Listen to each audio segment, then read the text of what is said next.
Hey everybody, Nick here, and today I got a video for you about this little guy. This is the Benchmade Mini Narrows pocket knife.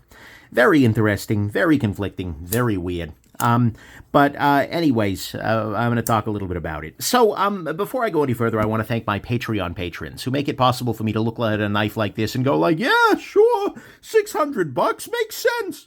Right, it is a very beautiful thing that I'm able to do that, and I very much appreciate their support. The other folks I want to actually thank on this guy are Indiana Knives. I don't generally do this for the knife retailers I buy from, but I did end up buying this guy from Indiana. He's cool, right? I know the guy. And so it was just one of those things where I DM'd him like, hey, Mini Narrows just dropped. You getting one? Says, yeah, I got one right here. You want it? Yes, I do. Easy freaking peasy, right? Small shop, family owned, cool guy. If you're looking to buy a knife and you're in Indiana, or frankly, if you're not in Indiana, I am not, it might be worth looking him up. But anyways, that's unpaid or anything. I just want to shout out a cool person in the community.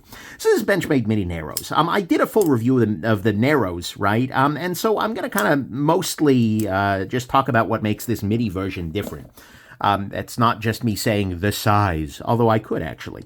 And so what I'm going to do is I'm going to start off by just taking this little guy apart, getting everything cleaned up. I have actually carried this knife a fair amount. So, you know, get it all cleaned up and happy and see where we're going. That might be T10. Yeah, that is T10. All right, so pivot is T10. A little bit of thread lock on there. Not terrible. But it works. Oh, actually, not a non-trivial bit of thread locker on there. Okay, I can work with this. And then I will pop out these guys, which are, I think, T6. Okay, so we are using T6 and T10. Yep, pop that loose. And here we go. Big piece of warning on this guy. Actually, I already said it as just a part of the whole thing, but this is $600. Yikes. It's a lot of freaking money. A lot of freaking money. So we're going to take this guy apart, and what we're going to see here is that, yeah, it's apart. Great. How did I get that loose again? What did I do here? There you go. Got to pop it out that way, and everything is fully disassembled itself. Lovely. All right. So, what are my feelings here? At some level, I remain enraptured. Wow, that's very, that's a lot to say that. I remain pretty impressed with the engineering of the Narrows, right? This is a narrow knife. I mean, that is its claim to fame. That is literally why it is named that way. However, and so in that way, it is lovely. It is a cool piece of engineering. It is, no matter what you feel about the price point, I still feel like, owning this knife free and clear, the last one was borrowed, I still feel like this is a really interesting and unique piece of knife making, right? Whether it is a good knife, whether it is a reasonably priced knife, spoiler alert, no. It is a cool piece of knife engineering, and I respect Benchmade for having made it. And I don't really feel like the Mini is markedly different than the Maxi, than the regular size. It feels like roughly the same sort of scenario, right? The only difference here is that the Mini is smaller, which is pretty much what you would expect out of a product called Mini. Right, although Minnie Mouse is the same size as I recall. Anyways, I digress. So, are we done? Oh, I cleaned the pivot at least. But, yeah, I remain pretty impressed with the engineering of this guy. It remains unlike any other Axis-style lock out there with this springy sort of situation here. And we're going to play Do I Remember How to Put This Thing Back Together. It's a fun game. Let's find out. Probably should. So, yeah, but I remain impressed in that way. Let me think for a moment before I continue chattering. This guy is a D-shaped pivot. I believe it goes in the backside. No, I unscrewed the pivot from the backside. This guy goes in the front side. Actually, it's not even D-shaped. It's flat on both sides, which makes sense given that this hole is flat on both sides. So what I'm going to go ahead and do is start off by popping the pivot in. That might not actually be the right call. We will see. But I'll start off by popping the pivot in, put a little lubrication onto the pivot here. Give it a little lubrication of loving. It's kind of, whoa! Okay, that was, even by my standards, good lord, man. That was a lot. I'll use this to oil up this side, because, wow. Like Exxon Shabazz is a thing and all, but dude. All right, put that there, put that there, and I'll even put a little bit. Nah, I'm gonna lube that more because that's important.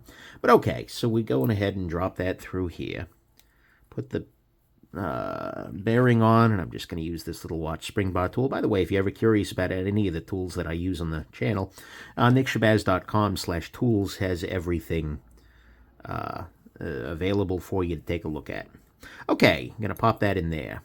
What are we doing here? There. Okay.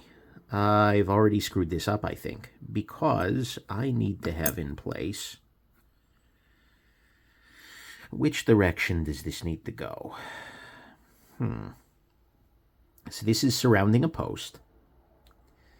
Lovely. Okay, so what I just noticed is that one of the sides of the spring is longer than the other one, right? This one's shorter, this one's longer. And so this little cutout here is longer and shorter, and so as a result, I know that this spring needs to go here.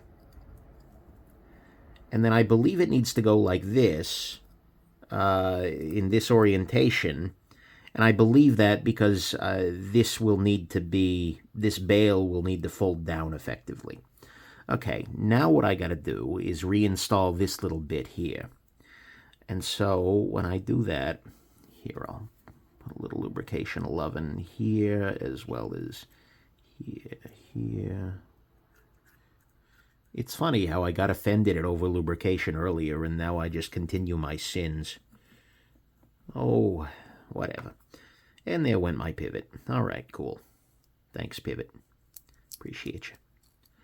Okay, and now that's out. Excellent.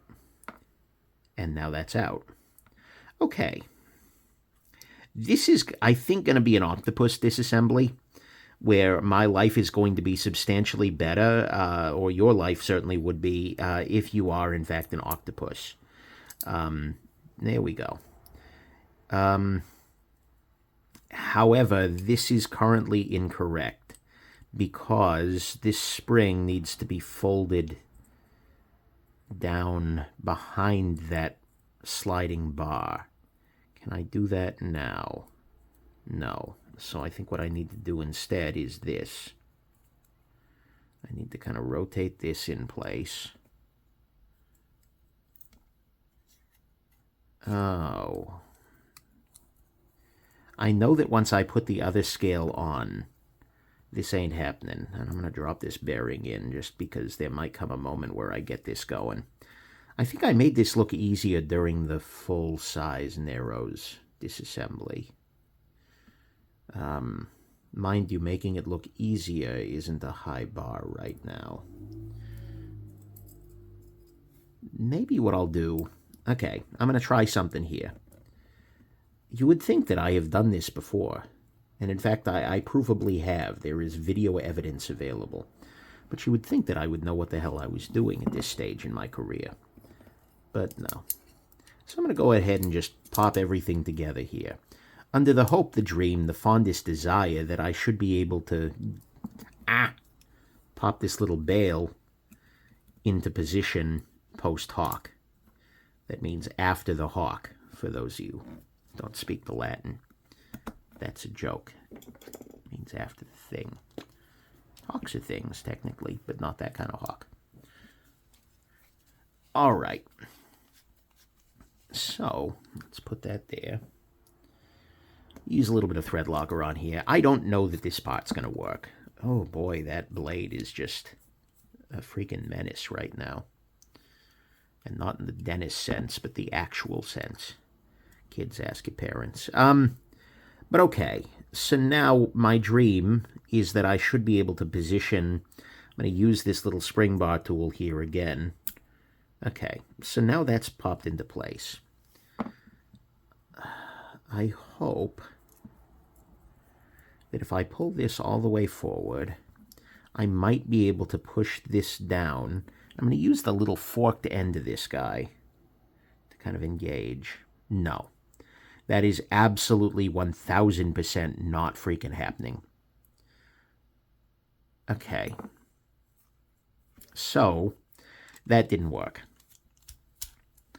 See, this time, I'm struggling here as a teaching moment, right? Okay, here's what I'm going to do instead. I'm going to put it so that the bail is on the proper side of things. Like so. And then rotate it so that the spring ends go where they need to eventually. Maybe. Oh, I'm questioning myself here. I don't believe that this is the right approach. But I also... Here. So I'm just going to very loosely put that in there. Now what I should be able to do is pop the bail into place. Okay, bail's in place. Oh boy. Nope. Yeah, that was bad. Not bad in the long-term sense, but bad in the I am provably an idiot sense. Yeah, no, this ain't happening either. Was this easier on the original? I feel like I would. Either it's easier or I'm dumber. And both of those are very distinctly possible. The other option is trying to get this guy put in place and properly sprung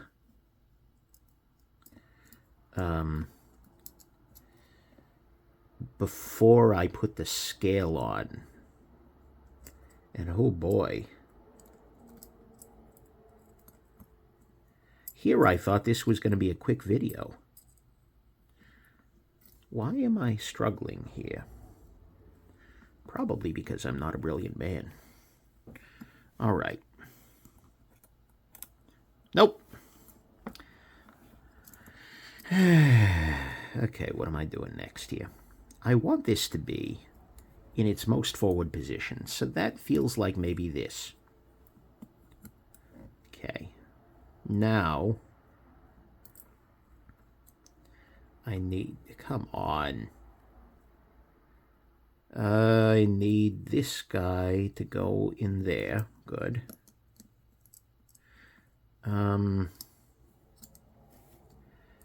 Okay. Great. Oh, no, not great. I'm going to rotate the whole situation so I got a different perspective in the world. Is that still on camera? Yeah, beautiful. Can I zoom you all in? Yes, I can. Now the question is, will I remember to zoom you all out? All right.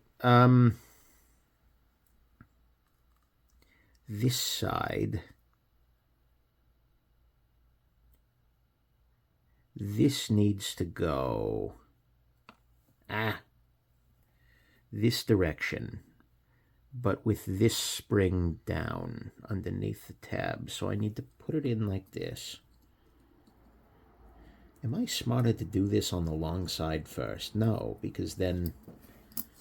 Okay, I'm going to switch to tweezers here because I'm apparently robustly unskilled. So you need to go here. Good. This is a start.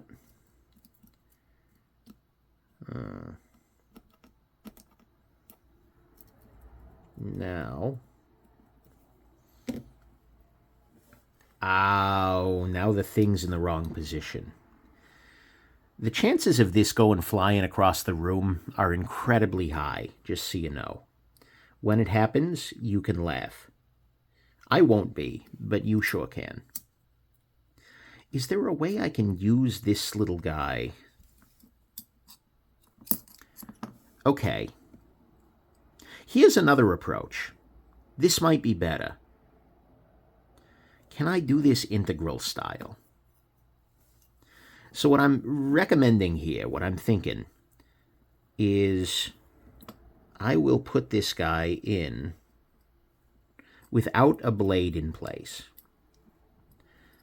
I wonder if I can do this. Okay. because the blade necessarily stops the movement of the bale. I think this might be the approach. What I'm going to do now is I'm going to install the back screws. Lovely. Come here. A little thread locker. This might be the better approach, or I just might be faffing around for a little while. We will see. Hard to tell. All right. So now my dream, my hope, my fondest desire is that I should be able to use my spring bar tool to pop that behind. Yes, it's working. It's working. Okay, great. Now I have this thing properly sprung. Now I had this thing properly sprung. Zoom you back out again. So what I did there, in case you couldn't see, is I pressed this down past the little dude. Okay. And so now, much like Sir Mix-a-Lot, when a girl walks, never mind, it is sprung. So I'm just putting, no, that's going to conflict with the, I want something in there that will prevent it from sliding beyond a certain point. What do I have that'll do this? I have this. There you go. That'll work. Little cleaning swab. Now comes yet another bit of fun. I have to get this bearing in place. So I need to slide this guy in.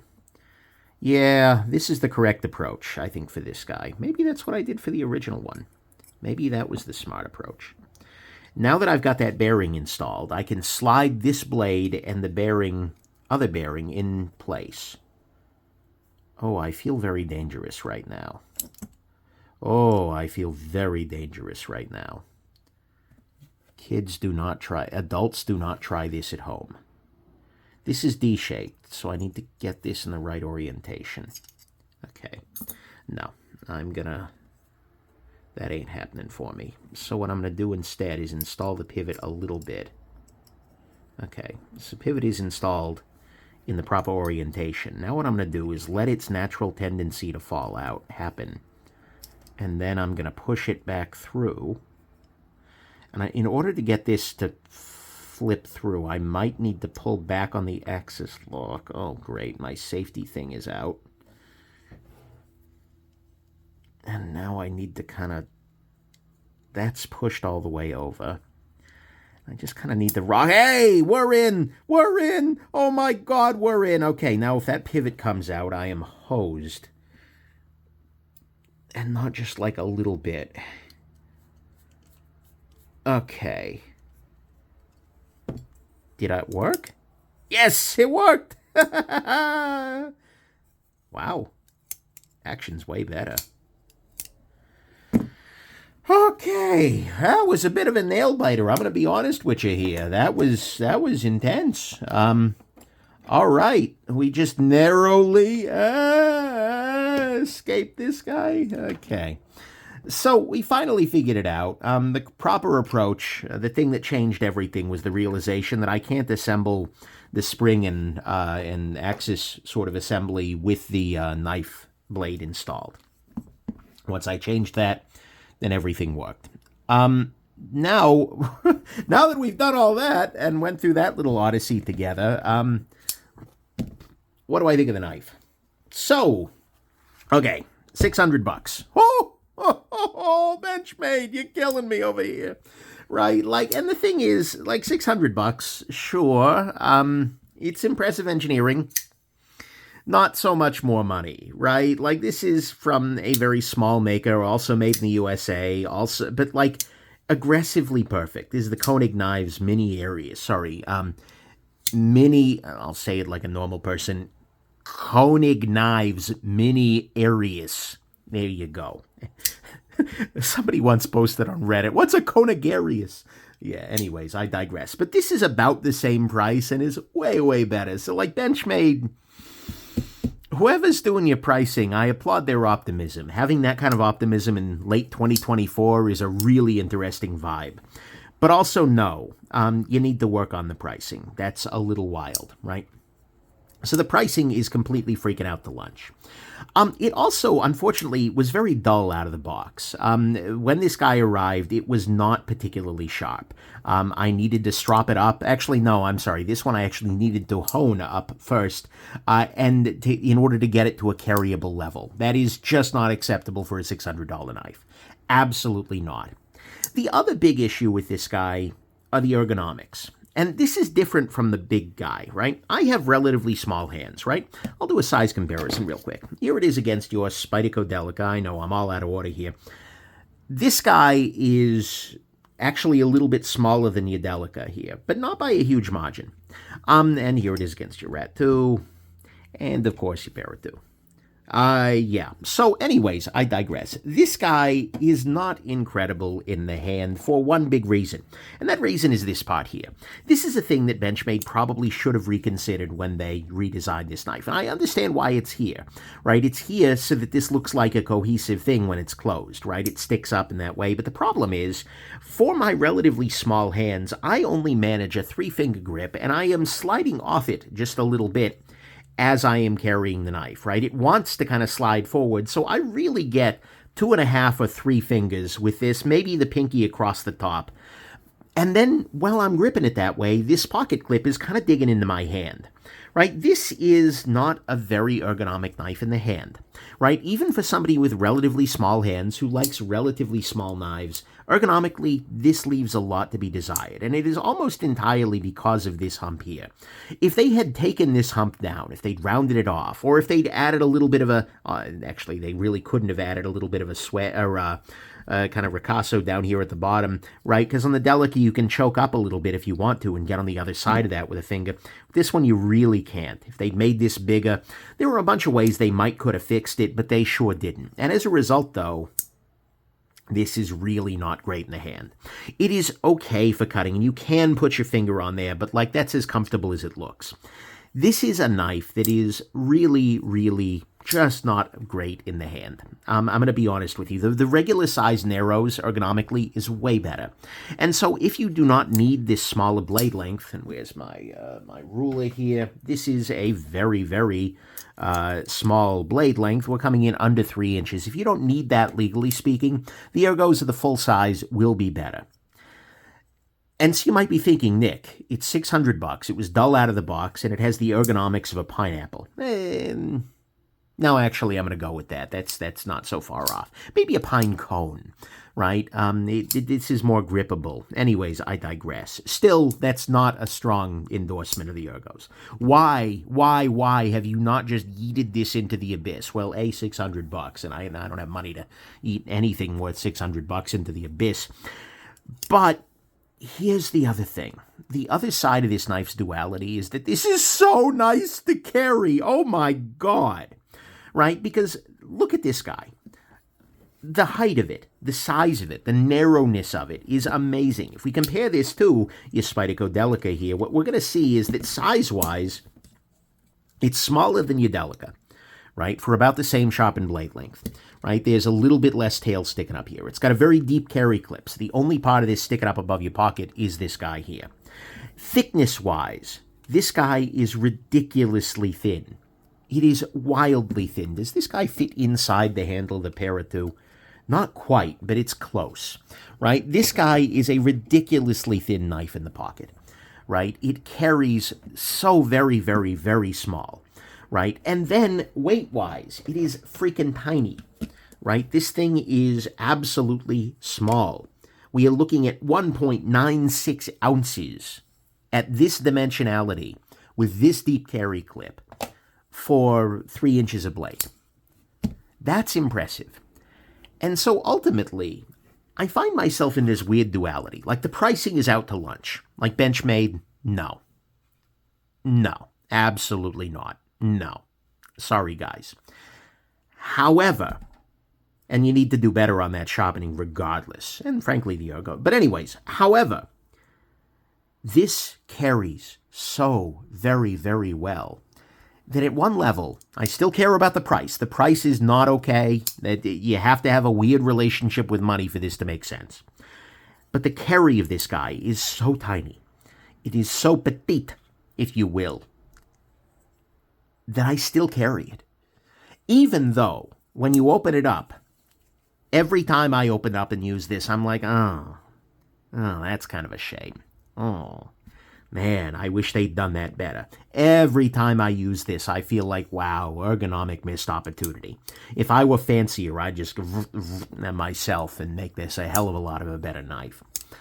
Even with that, in the pocket, this knife is basically not in the pocket. This is one of the smallest, most compact. Those are synonyms. Enjoy. Are they? Close. Anyways, this is one of the more compact knives out there. This is one of the more light knives out there. This is a knife that you can carry and you're basically not carrying anything, right? And that is absolutely lovely. And so, here is my final conclusion. No on the pricing. If you are in a position where you have to think about money, if you are in a position where the difference between $200 and $600 means something to you, then absolutely nah. Full-on sodium bromide here. Nah, bro. No, not a thing. Get it? Nah, bro. N-A-B-R-O. No? Okay. Oh, that's hypobromide. Never mind. I digress. So anyways, if the price is a thing for you, then absolutely not. Moreover, if you are a person who uses the knife as much as you carry the knife, absolutely not. This is a knife that is really not, I think, designed to be used a lot.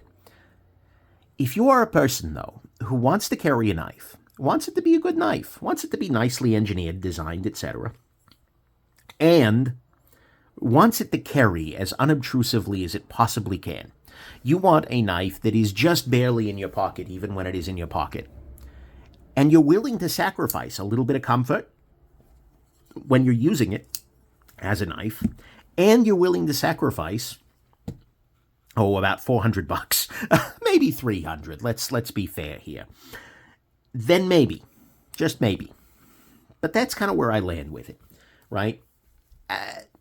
I can't get past the price. At the end of the day, that's going to kill the crab for a bunch of people. That's going to be just a complete... And the fact that it came dull at that price, absolutely unexcusable. And so for most people, my recommendation is absolutely not. No. Nope. Nobody, nope, and nope.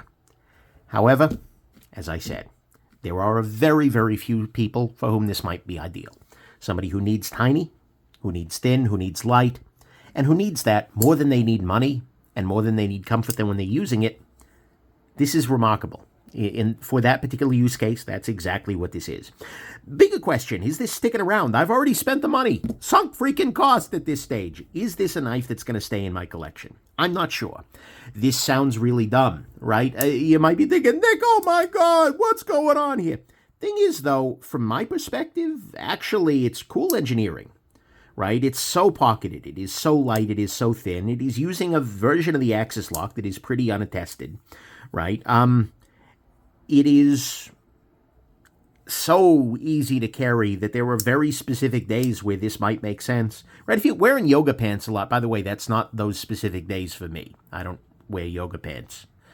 That's not my style. No judgment, of course, if it is your style. Have fun. I imagine they're comfortable. But anyways, there are days where I might be really, I don't expect to need a knife, but I want to carry something small and unobtrusive where this might find its way to the pocket.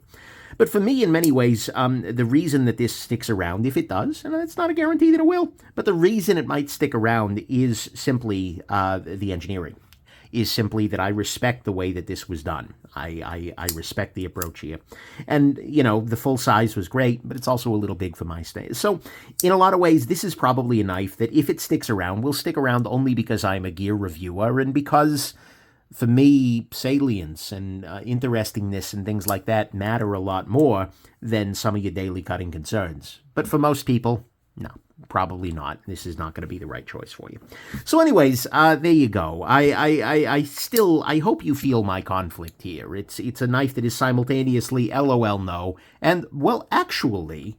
in a way that is sort of unique and sort of interesting. And it may be the worst knife that I really like. No, that's not true. The Sea Hunter is staring at me from the... Anyways, I digress. But, in many ways it is very bad, but in a couple of ways it is incredibly good and very unique, and I don't know, that might be enough, or it might end up getting moved along. We'll see. But anyways, there you go. I hope this has been interesting, that it helped you narrow down your buying solutions, and that you have yourselves just an absolutely wonderful rest of your day. Bye now.